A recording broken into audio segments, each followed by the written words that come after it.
When I operate, I like to listen to music. My go-to is classical music, not because, a typical doctor listening to classical music, but my mum's a cellist. And the earliest memory was listening to her play cello, and we used to have these beautiful classical music playing every weekend. And for me, that was a happy place and a comfort and place of serenity almost. So my journey into medicine, for me, it started early. I always knew I liked sort of sciencey things and what have you, and I liked anatomy. I was doing a work experience at the kids' hospital, and I was kindly led into an operating theatre, and a heart surgeon was doing an open heart surgery. And when you just put your hand on your chest, you feel your heart beating, you lobbed up, and sort of you know the heart is beating. But what I saw in there, I think I must have been 13 or 14 at the time. The cardiac surgeon opened this sac that's surrounding the heart, and what I saw wasn't that. It was beating so rigorously and so energetically, it really took me by surprise. The absolute awe of the anatomy and how, that's how each of us function. That really left an imprint in me of the beauty of human anatomy. And I guess that really solidified that surgeons are observers of that miracle.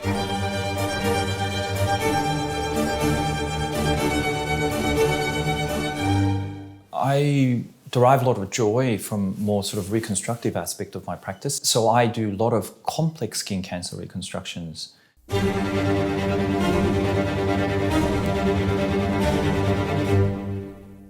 Unfortunately, we live in a country that has pretty high skin cancer rates.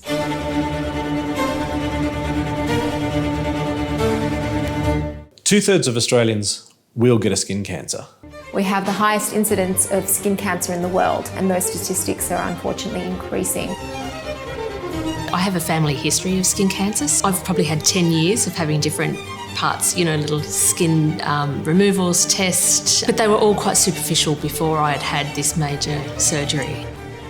I was completely unaware, and it was unexpected what I was going through. My dermatologist had set me down. We hadn't even done a biopsy, and I came out with a rather large excision in the side of my face, nose and cheek.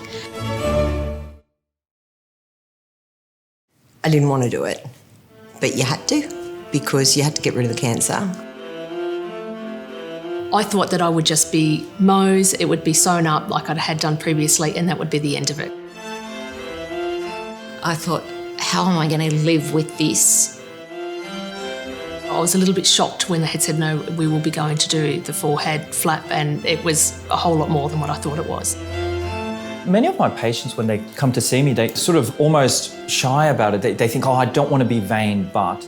I did actually request to have a look at the size of the incision. I was quite shocked at the size of it. So I did wonder how that was ever going to look like I had previously looked. But I actually think that it's got nothing to do with vanity at all. Most of my patients just want to go about their lives.